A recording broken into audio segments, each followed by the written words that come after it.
हिकु लकड़हार रोज़ानो सख़्त महिनत करे काठियूं कटींदो हो। उन ई कंपनी में हिकु ॿियो लकड़हारो शामिल थियो।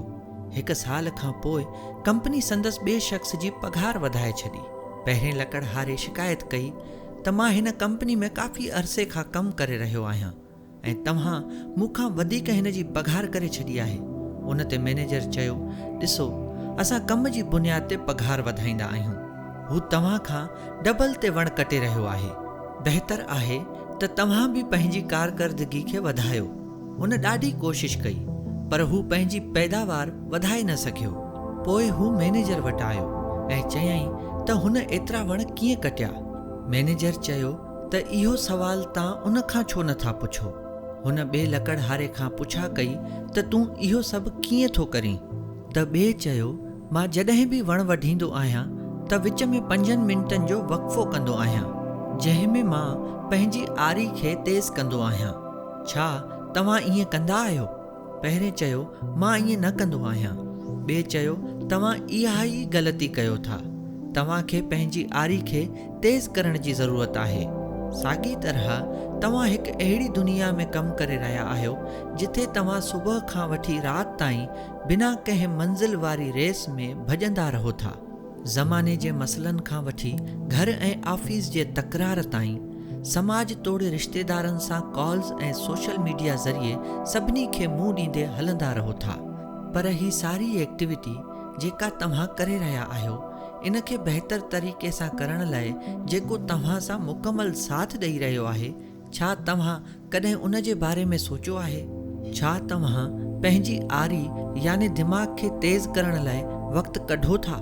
जॾहिं बि ईअं चयो वेंदो आहे त ध्यान ज़रिए पंहिंजे दिमाग़ खे बहितर बणाइण लाइ वक़्तु कढो, त जवाबु ईंदो आहे, न संजय, असां एतिरा मसरूफ़ आहियूं जो असां वटि वक़्तु ई नाहे।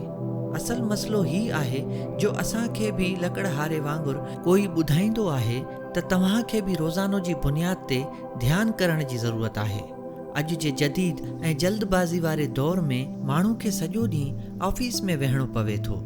हिकु ॾींहुं उनखे इहो अहसासु थींदो आहे त जेकॾहिं आउं अहिड़ी तरह ज़िंदगी जारी रखंदुसि त बीमार थी पवंदुसि। इन करे मूंखे घटि में घटि अधु कलाकु ॿाहिरि निकिरणो पवंदो, रोज़ानो जी बुनियाद ते वर्ज़िश खे बरक़रार रखण लाइ। सिहत जी ख़राबी जो सभ खां वॾो सबबु वर्ज़िश जो न हुजणु आहे ऐं इन जो सभ खां वॾो हल वर्ज़िश ई आहे। चाहे तव्हां योगा करियो या रनिंग या को जिम जॉइन करियो, 24 कलाकनि मां उहो थोरो वक़्तु जेको तव्हांजी सारो ॾींहुं मदद कंदो आहे, अहिड़ी तरह दिमाग़ जी वर्ज़िश जे बारे में छा ई ॻाल्हि कजे। असांखे पंहिंजी ज़िंदगी में डेली बेसिस ते सभिनी मामलात खे संभालणो पवे थो। असां प्यार, नफ़रत, लगाव, मायूसी, ख़ुशी ऐं कई सारे जज़्बातनि सां भरियल हिन दुनिया में रहूं था। हाणे कुझु वक़्तु लाइ तव्हांखे पंहिंजे दिमाग़ ऐं सोच जे मयार खे वधाइण जी ज़रूरत आहे, न त तव्हांखे हमेशा इहा शिकायत रहंदी त मुंहिंजे ज़हन में हमेशा बुरा वीचार ईंदा रहनि था। छो जो तव्हां ज़हन खे पाक ऐं साफ़ करण जी कोशिश नथा करियो। ध्यान जी अहमियत कई सेल्फ हेल्प जे किताबनि तोड़े जो मज़हबी किताबनि में बि ज़ाहिर कई वई आहे।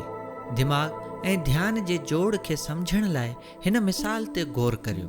अगरि खीर में पाणी शामिल कजे त पाणी खीर में मिली वेंदो।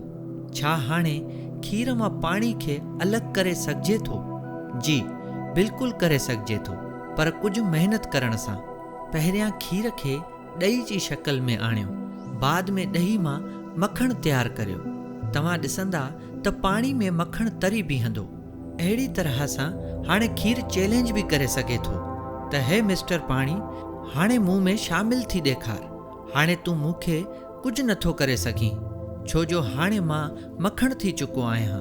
हिन मिसाल में खीर असांजो दिमाग़ आहे ऐं पाणी दुनिया।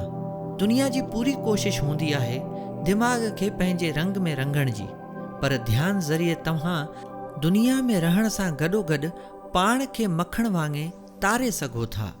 ईअं करण सां पहिरियां तव्हांखे अकेलाई महसूस थी सघे थी, पर हिन में कामयाबी लाइ इहो ध्यान जो पहिरियों असूल आहे।